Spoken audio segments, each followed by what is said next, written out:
नमस्कार दोस्तों, आज हम जो खासकर चेहरे पे छाइयाँ होती हैं, मेलेस्मा कहते हैं उसको, तो उसके बारे में पढ़ेंगे।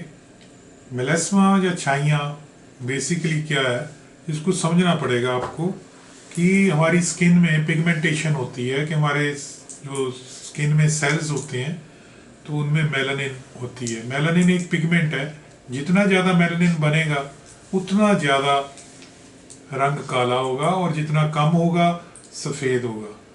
मगर ये याद रखिए कि जो कैंसर है, स्क्वैमस सेल कार्सिनोमा, अंग्रेज़ों में ज़्यादा है। वो क्या कारण है कि उनमें मेलानिन फिल्टर करती है यूवी रेज को। तो ऑस्ट्रेलिया में बहुत जगह पे ओजोन लेयर में होल्स हैं, तो स्क्वैमस सेल कार्सिनोमा देखने में आया है फेयर स्किन वालों में। तो जो डार्क पिगमेंटेशन वाले होते हैं उनमें स्किन की कैंसर कम है। और जो सन एक्सपोजर हमारा जब भी होता है, फेयर कम्प्लेक्शन वाले जो बाहर वाली रेसेस हैं, यूरोपियन या ऑस्ट्रेलियन, तो उसमें कैंसर का कारण बना रहता है। इसलिए उनको यूवी रे प्रोटेक्शन और क्रीम्स लगानी पड़ती हैं, बहुत खर्चा होता है।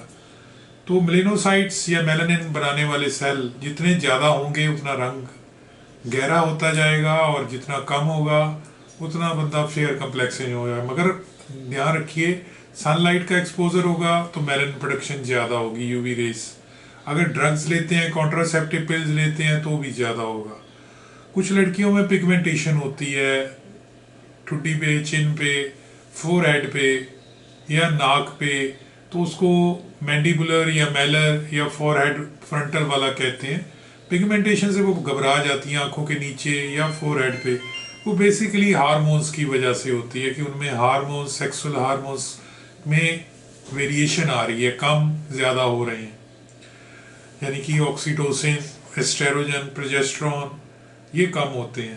तो या कुछ में माल न्यूट्रिशन होती है, जिंक की, कैल्शियम की। तो माल न्यूट्रिशन की वजह से, कुपोषण की, तो कई बार हम विटामिन B12, जिंक, कैल्शियम देते हैं तो एकदम डार्क स्पॉट्स, छाइयाँ चली जाती हैं। तो दोस्तों, कई बार क्या होता है कि हम लोग सोचते हैं कि मछली और दूध खाएंगे तो जो लिकोडर्मा हो जाता है। Leucoderma is totally different hypopigmentation या डी पिगमेंटेशन, यानी कि मेलानिन का एब्सेंस होना। उसको ये समझना कि वो मछली खाने से दूध का लिंक है, ये तो बहुत ही एक सोशल टैबू है, तो ये मत समझिए। मेलेस्मा डाइटरी न्यूट्रिशन की वजह से हो सकता है, कमी की वजह से। जिंक, विटामिन सी, कैल्शियम ये चीज़ बढ़ाएंगे, सेक्सुअल हार्मोन्स स्टेबल होंगे तो ठीक हो जाएगा। और इसके अलावा जो मेन रीज़न है कि आपकी मॉल न्यूट्रिशन जो है वो पूरी होनी चाहिए। बॉडी पे अगर बहुत स्ट्रेसेस आती हैं तो भी ये चीज़ बढ़ती है। और जैसे कि प्लांट्स में देखा है कि प्लांट्स, आप कोई 50 साल वाला काट दीजिए, लोग कहते हैं कि कैसे पता लगा बॉटनी वालों को कि ये 50 साल का है। उसमें एनुअल ग्रोथ होती है।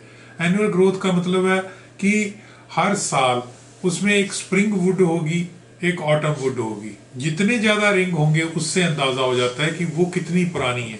तो जो वुड आती है बीच में उसको कहते हैं हम स्प्रिंग वुड और ऑटम वुड, जिसको हम सेकेंडरी ग्रोथ भी कहते हैं। तो सेकेंडरी ग्रोथ अगर बॉटनी आपने पढ़ी होगी तो आपको अंदाज़ा हो जाता है वैसा ही।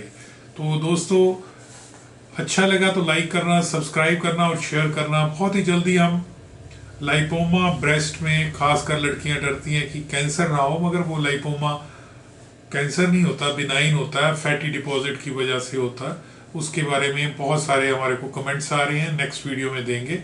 अगर आपको अच्छा लगा तो लाइक करना, सब्सक्राइब करना और शेयर करना।